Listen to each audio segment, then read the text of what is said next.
Hello and welcome to Mornings with a Stranger. So I opened up my YouTube and I saw this video and I played like 10 to 30 seconds of it and I thought, oh my gosh, let's throw this out there and watch it with you all. So it is Rick Beato interviewing Björn from ABBA. And I had seen something he had done a couple weeks ago, I think, talking about a trip to Sweden and that he had interviewed him. So I knew it was coming, but I'm super excited to watch it.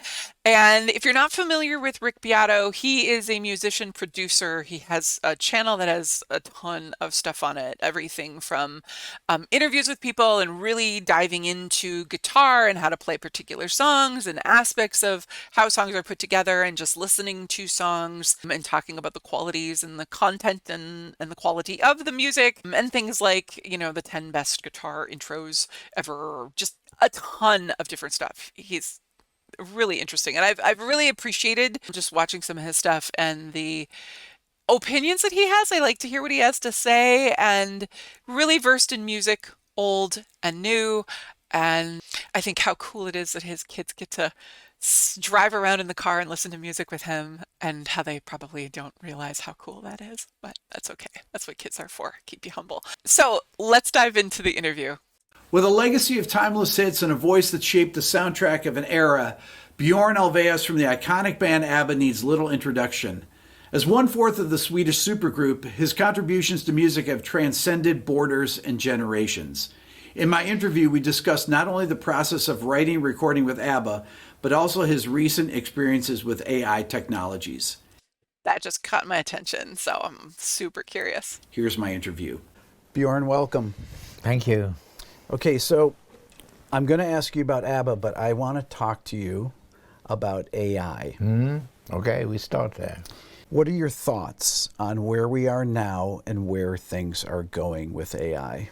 Well, I had an AI model demonstrated to me a couple of weeks ago by one of the really big tech companies. Okay. I was blown away about the potential.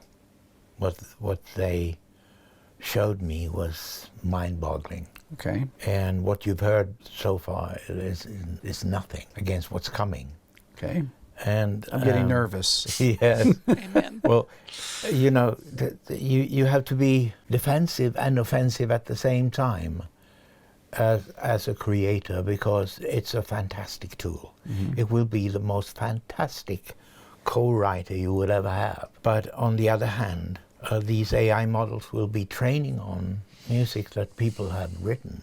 Right. I don't know if it's too late, but certainly we have to fight for the writers of that music so that they can get remunerated in some form or other.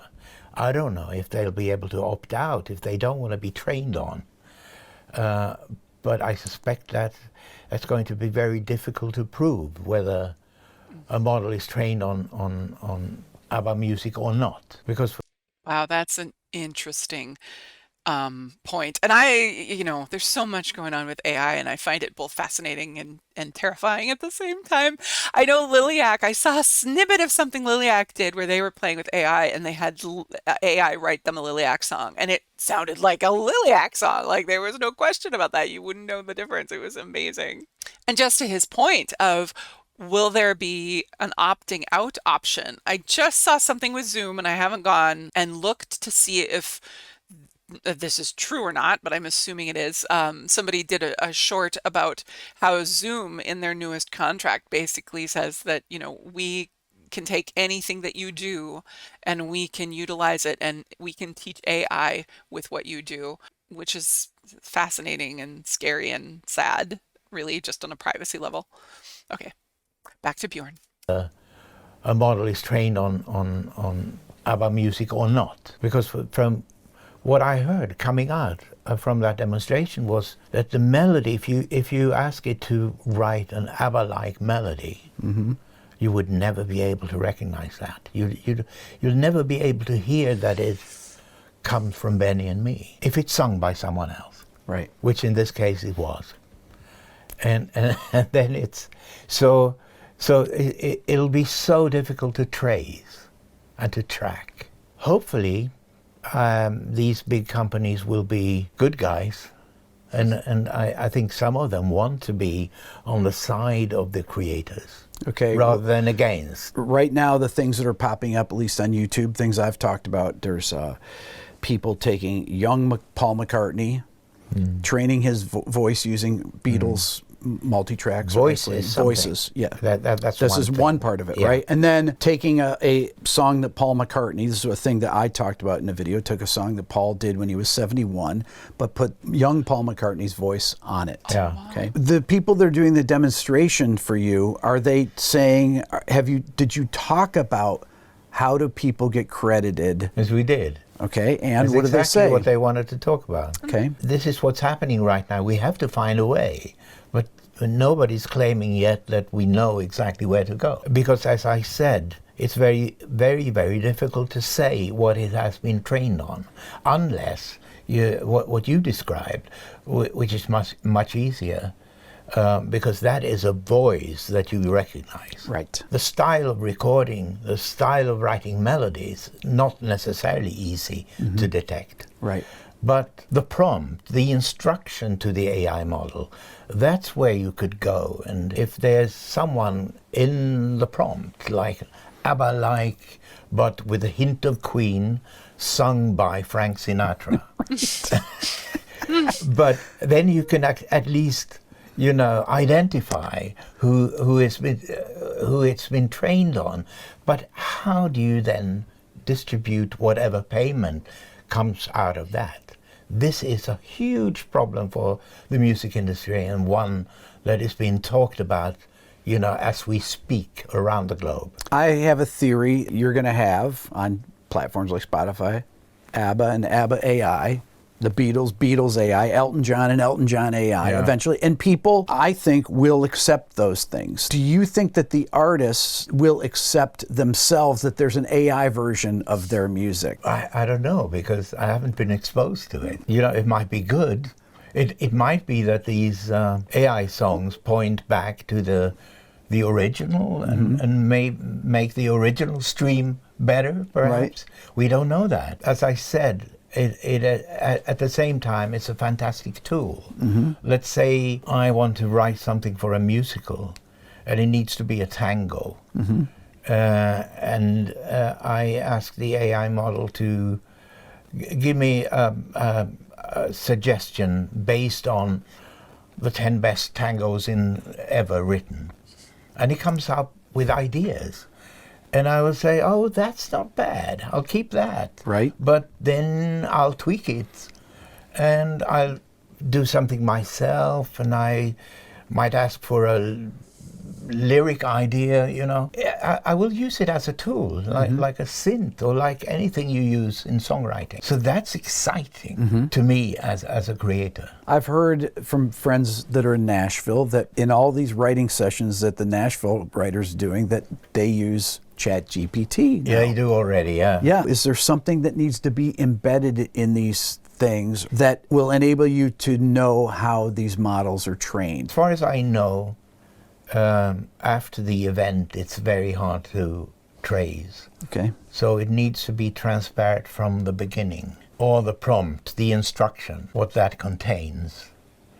Otherwise, I only see like a blanket license for a label and a publisher, and the CMO gives a DSP a blanket license, or an AI model a blanket license to use its catalog, and then pays a fee for that, which is then distributed in some way to the creators.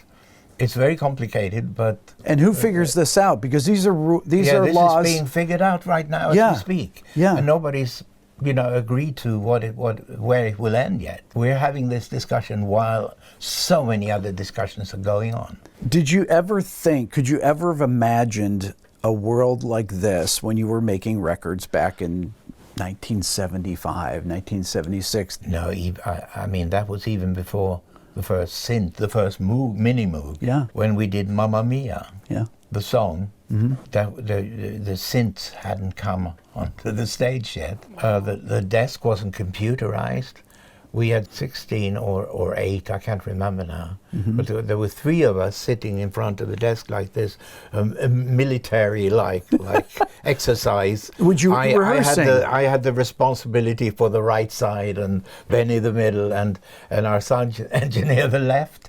And we did that over and over again until everything was, we thought perfect. Would you mix sections and then splice the... No, we would mix the whole thing. Oh my gosh. Yeah. So there was an echo up that place and then back, stuff Okay, like how that. many passes would it take to get a mix sometimes? What would be a lot? Would you get it sometimes 10 times, sometimes 1 time? If we really were convinced that now it's finished, it's time to mix. Yeah. Maybe 10 times, sometimes more. So things were so much easier in a way. Yeah. We were, sometimes very lucky to end up with a mix like Mamma Mia, which is so incredibly good even today. Yes. There's nothing there that I think, oh, that bass should have been slightly louder. There's nothing, which is not the case for some songs that I won't mention. Doesn't it get to a point, though, where there's things about it where you're like, I can't remember what I used to hate about the mix or whatever, right? There must be some things like that. I remember that I would think, oh, that hi-hat is slightly bit too loud. But then the record came out and you forgot. Right. So it wasn't that important after all. And then let's say you have ideas and you maybe abandoned something, but this is a good verse, or this may be a good bridge or something. Yeah. Were you the guy that would say, hey, I remember this thing that we did 3 weeks ago, and there's a bridge here that I think would fit with this other song? We both did that. Okay. You and Benny both would do that. Yeah, yes. We never put anything on tape. Okay. And we never wrote anything down. Okay. How did you remember things? It was only the stuff that really stuck, Okay. that we've ever used. There's several bridges and several verses, like around in our HI model, human intelligence model. Right. Something would come up and one of us would, click and say, hey, remember that one? And then sometimes beautifully it would just integrate with the other bit. Would you refer to sections? Like how would you call verse B part, pre-chorus? Would you use terms like that to refer to your songs? It would use terms like intro, instrumental, verse, bridge, chorus. Every ingredient, everything had to be the best it could be. So there was no having a great chorus, so it doesn't matter about the verse.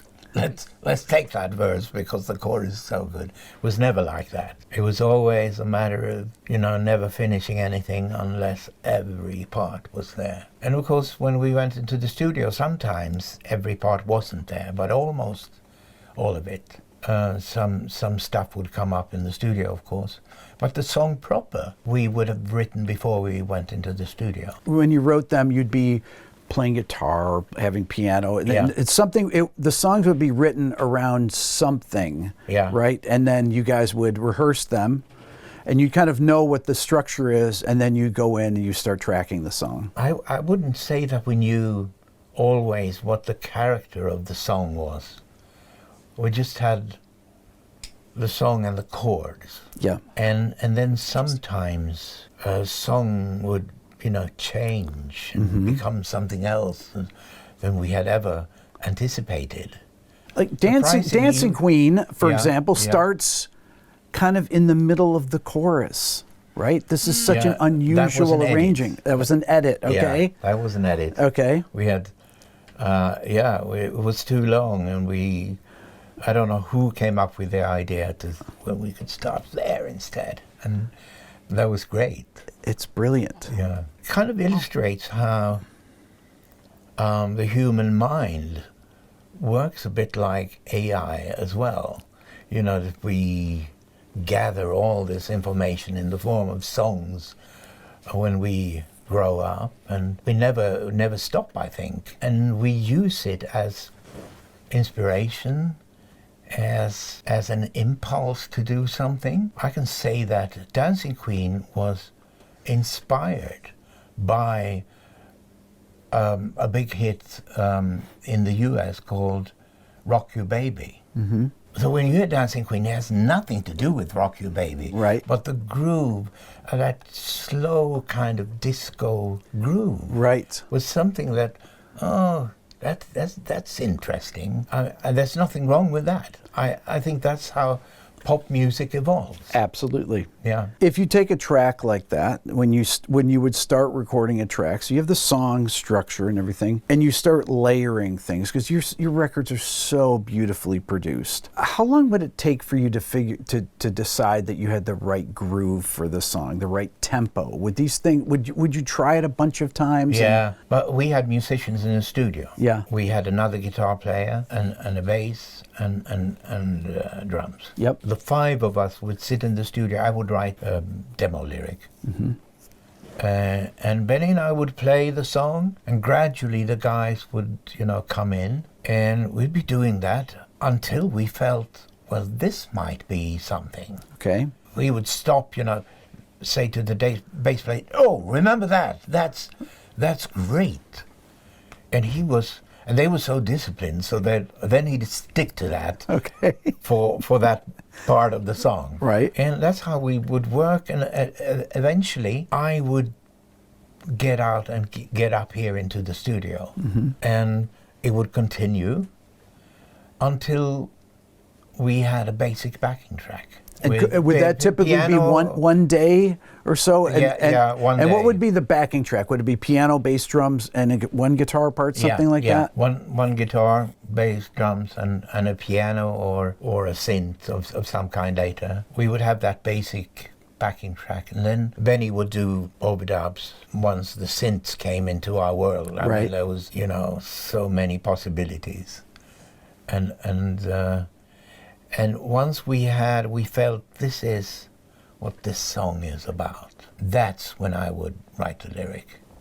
Not until then. Because I had done, and I had regretted it because it was always wrong. Because the song would change its atmosphere, its genre sometimes, and altogether. So because of the actual sound of the track, right? Yeah, it would have a certain vibe to it that would suggest a mood for the lyric. Yeah, not only a mood, it would conjure up like images sometimes in me when I would play it back, again and again, because I trusted in the fact that it would tell me what it's about, either in the form of a line, a hook, or in the form of something happening, like in Knowing Me, Knowing You. I could clearly see a man, in this case, walking from room to room with boxes all packed up, empty rooms, and what was going through his mind at that moment, like almost cinematic.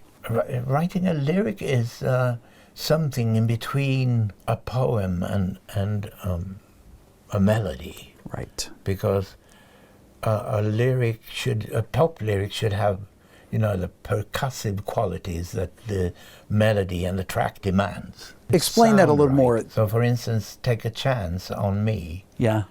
Comes from wow, because it sounded like that.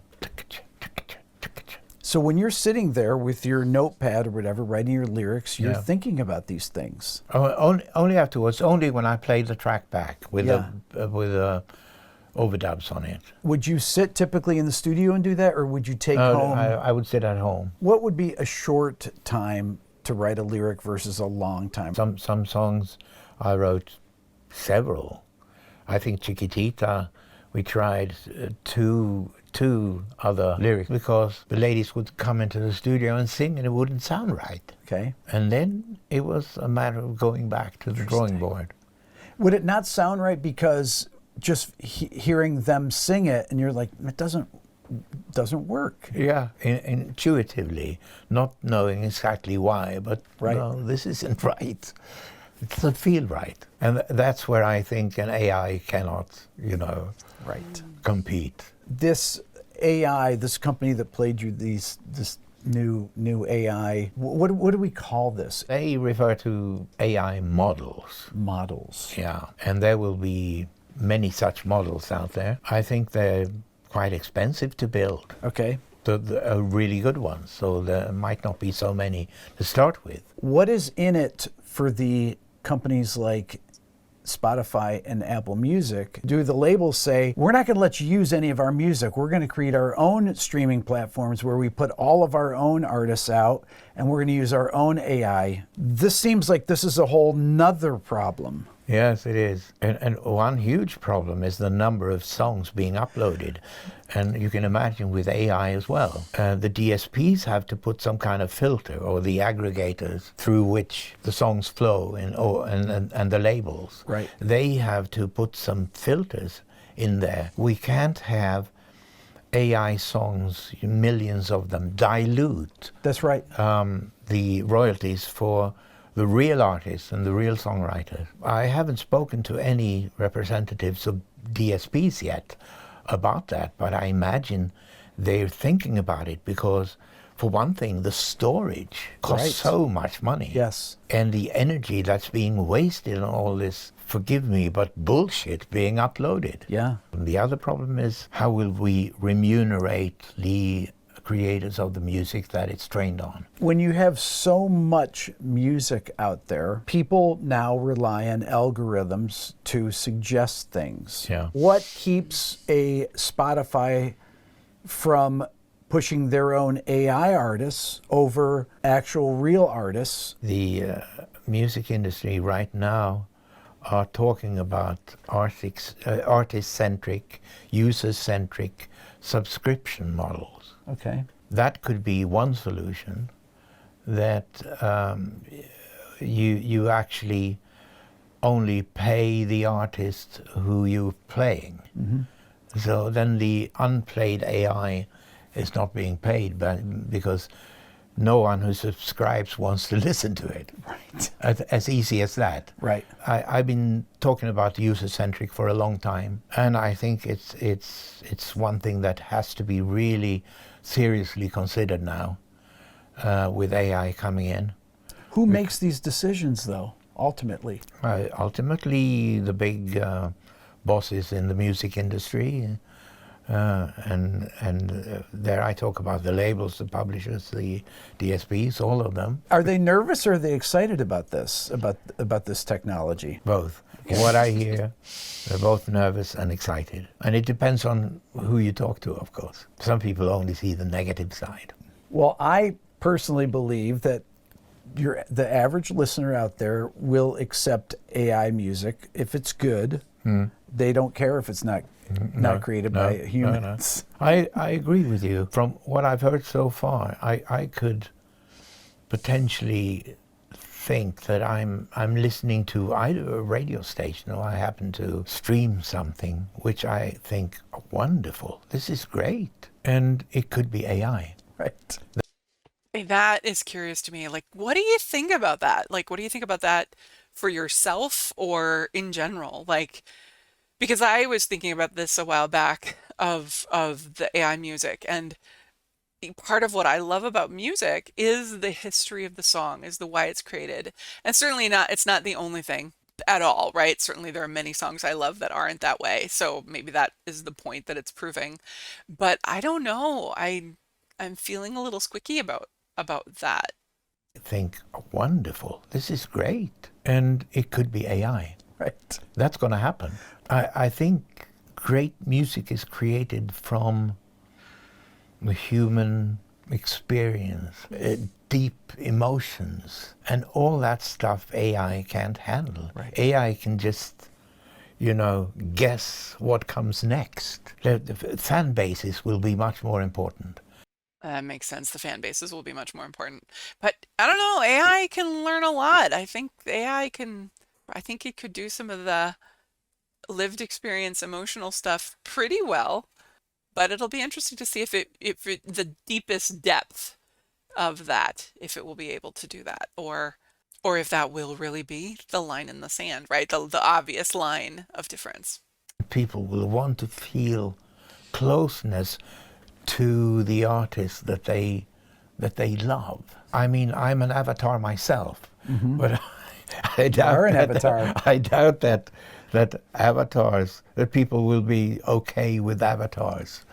I want to ask you about this. When you created your avatars, Yeah. okay, the actual, what do you call it, motion capture or something, when Yeah. they put the sensors on and Yeah, yeah. they put them all over your body, right? And you were, Yeah, we were dressed in some kind of black leotards okay, with little bulbs on them, okay. and helmets and dots in our faces, and to make it easier for the cameras and the computers to register how we moved around. Okay, and you were actually singing to you were basically playing and lip Yes. syncing to your own tracks, right? We were doing exactly the same thing we did in front of TV cameras in the 70s. Exactly the same thing, only this time for 70-year-olds, you know, looking ridiculous. Could you ever have imagined that? No, of course not.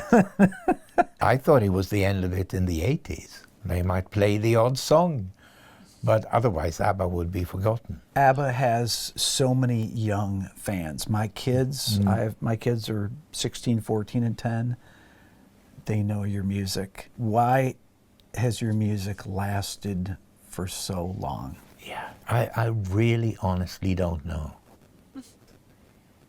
And I'm okay with that. Right. But as soon as people start trying to explain, Feels good though, doesn't it? it feels really good. Yeah. Yes. Every day I'm reminded of it. Someone comes up to me and you can see in their face, now I'm going to tell him something that he hasn't heard before. Thank you for the music. That is hilarious. Yes, I can imagine that everybody everybody thinks, "Oh, here's a unique joke." Oh my gosh, I wonder how many times he's heard that one. That's awesome. Thank you for the music. But it's so sweet. But you don't need to know exactly why. You just have to accept it. I listened to some of the songs back to back with something new. It still sounds fresh. It doesn't sound.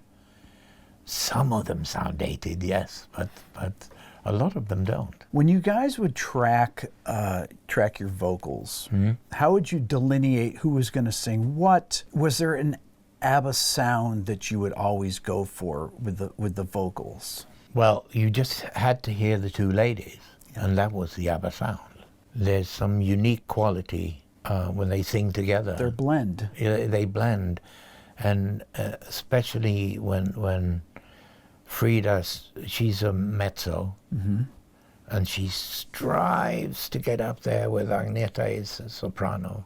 Yeah. There's a kind of metal in the sound that is distinct, and you can hear it miles away. Do you think it's because she's in her upper part of her range and there's a certain harmonic thing that happens between the two? Something happens between the two. And as far as who sings what, it was a matter of, this album, Agneta already has 3, it's my turn. So you would literally do stuff like that, It was more like that. Which I think is fair. Kind of like you would expect. Yeah. Did they ever say, why didn't you give me that song? Not that I can remember. Interesting. It might have been, that we might have played 3 or 4 songs to them, and one of them would have said, oh, that's mine. Björn, I want to come back to something about the AI-trained voice that has been appearing on YouTube, is one of the places, in TikTok. There was AI Drake song, and who owns that Drake voice? That's a very interesting question. One that we've been thinking about, being avatars and all of that. Yeah. Name and likeness is an important thing. Yeah. Can you copyright yourself or trademark yourself? I think you must be able to. The label owns the sound recording, but I own my voice. Right. And where is the distinction? Okay, this is just a weird thing that this conversation is even being had in the world, right? Like, that we have to even have it. This is crazy. Yeah. Can you copyright yourself or trademark yourself? I think you must be able to. The label owns the sound recording, but I own my voice. Right. And where is the distinction? If someone imitates Elvis, Right. you can't take that down. No. If an AI trains on your voice, it's an imitation, isn't it? It is. So legally, how will you be able to take down John Lennon singing something else? It's going to be very problematic. Some people would say, well, this is obviously fair use. This is an original creation. Yeah, yeah. So far, ABBA has many tribute bands. Right. And I see that as a tribute. I see that as fantastic that people even want to imitate. Have you been out to see an actual ABBA No, I tribute? haven't. I haven't. No, that's That's a no, I little. won't That's do a that. bridge too far. That's a bridge too far. But that's an homage to an artist. So if people want to hear you sing O Sole Mio, maybe that's a tribute as well to your voice. We have to be exposed to it, I think, before we can say anything. Right. And we ain't seen nothing yet. Right. It is amazing, though, the speed at which all these things developed in the last 6 months, really. Yes, I was guest editor on Radio 4 in between Christmas and in the UK, between Christmas and New Year's Eve, and I spoke to a Google guy high up in the hierarchy, and he said to me then, AI is going to explode this year, and it did. It did. It really did. So tell me about your app that you've been working on. I've been interested in artists and songwriters' rights for a long time. You're the president of CSAC. Of CSAC, which is, of course, the umbrella organization for all CMOs, all PRSs, BMIs, ASCAPs around the world. Yep. And I'm also the proud co-founder of a platform called Session. And with the core idea to capture the relevant metadata, the relevant identifiers for songwriters during the creative process, because that is the secret to get faster and more accurate payments. Talk about how songwriters, talk about ways that writers and musicians miss out on money that they're deserved. A recording is uploaded to Spotify, but the metadata about the songwriters isn't on it. Right. The label hasn't included that. Right. And that means that Spotify doesn't know who to pay the money to. And it goes into a black box. And that black box has a lot of money in it.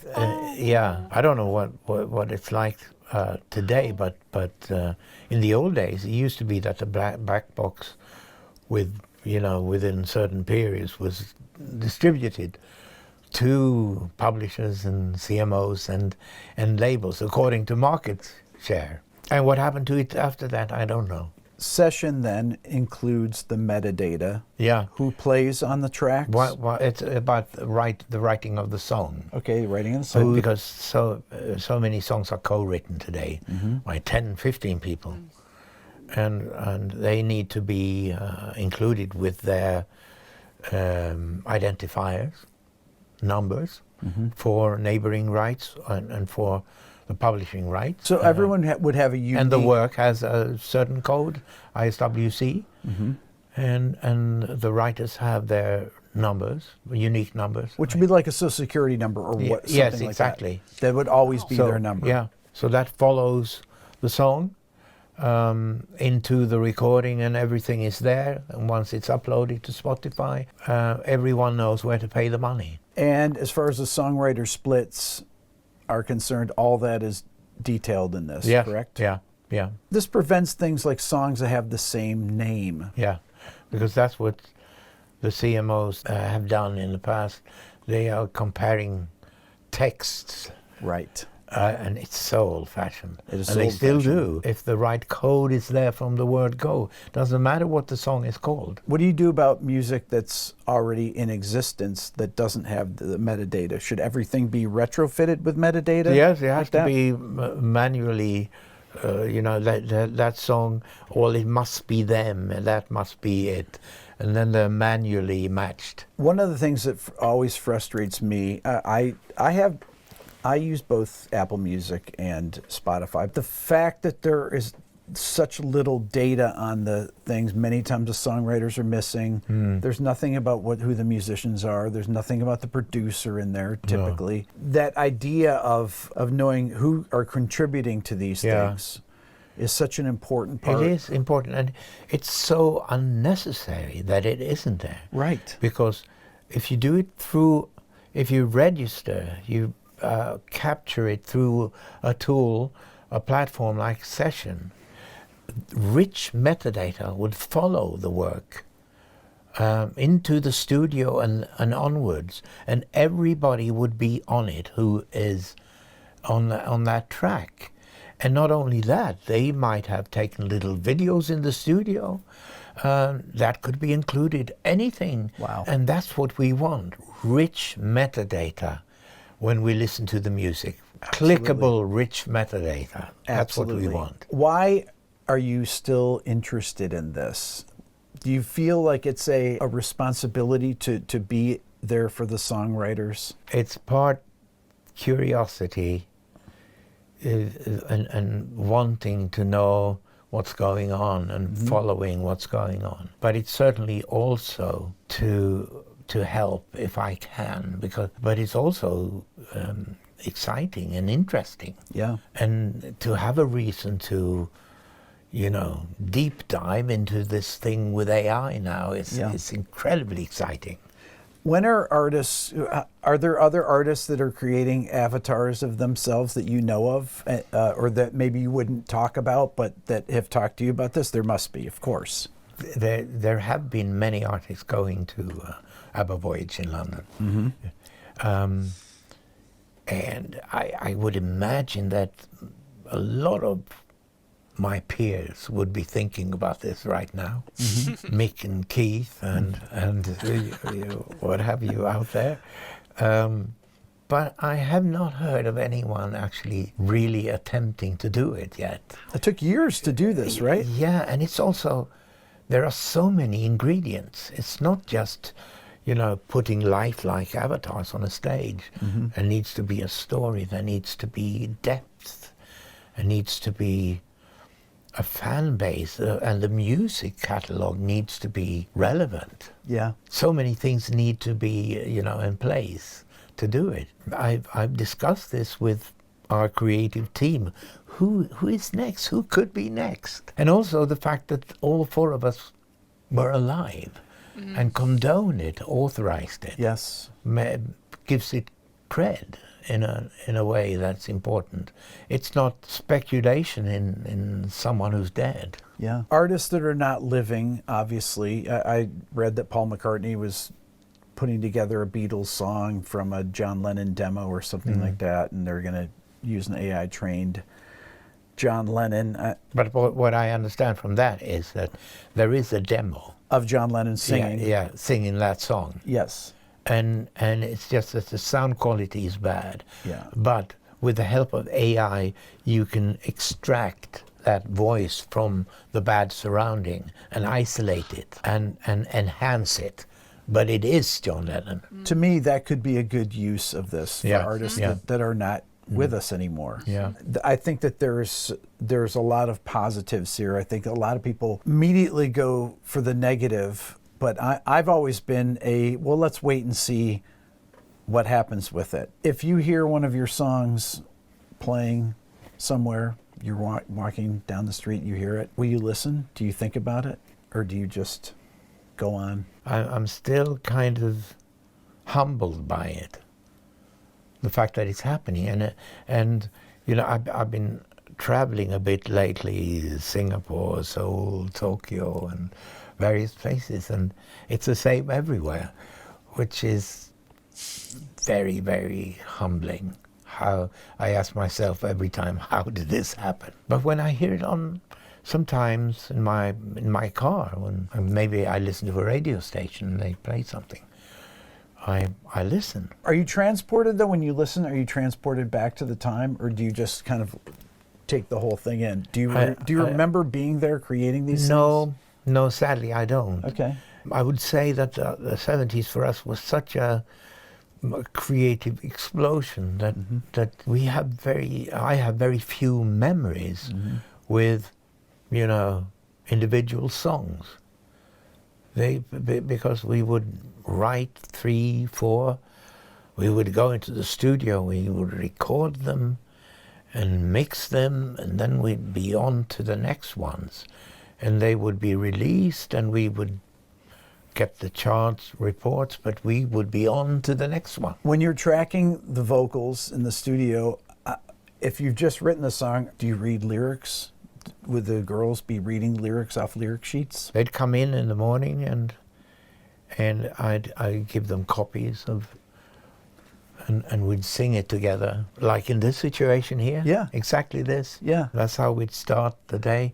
And this is exactly how we started 40 years later, when you got back together. Unexpectedly got back together and recorded a new album. But that was so familiar and so strange, because we were, Did it feel just like it did? Was it just so familiar? Yeah, after a few seconds. Right. It was weird but familiar. I gave them the lyrics, and and we would go through, and they would make, notes, and That's amazing. and then they'd walk out into the studio and stand in front of the mics, and exactly the same. Björn, thank you so much for taking the time to sit here with me. It's really been a pleasure. Such an honor to meet you in person. Wow, can't even believe it. Thank you. That's all for now. Remember, my channel is self-funded with no outside advertisers. So if you want to see more content like this, think about becoming a member of the Beato Club